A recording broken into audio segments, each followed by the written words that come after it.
In this video, you'll learn how to use incognito mode in Perplexity AI. By following these steps, you will be able to run your queries in private mode, ensuring your search history remains confidential. Begin by opening Perplexity AI in your preferred web browser, ensure your internet connection is stable to avoid any interruptions while navigating the site. Once the page is fully loaded, direct your attention to the upper right corner of the screen. Look for the icon that represents incognito or private browsing. This icon typically resembles a hat and glasses or a similar depiction of privacy.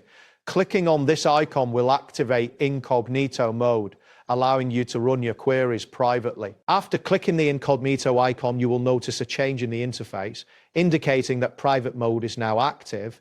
You may see a brief visual confirmation or a message that states you are in incognito mode. This confirmation reassures you that your searches will not be saved. Once you have confirmed that incognito mode is activated, proceed to type your query into the provided search field.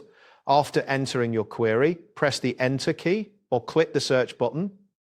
Your query will now run in private mode, ensuring that it does not appear in your search history. Alternatively, you can use a keyboard shortcut to activate incognito mode. For this method, open Perplexity AI as before. On a Windows computer, press Control and the semicolon key simultaneously. If you're using a Mac, press the Command key and the semicolon key at the same time. After using the keyboard shortcut, incognito mode will activate automatically, and you will see the same visual confirmation as before. This method offers a quick way to switch to private browsing without needing to navigate through the interface manually. That wraps up today's guide. Thanks for watching and catch you in the next tutorial.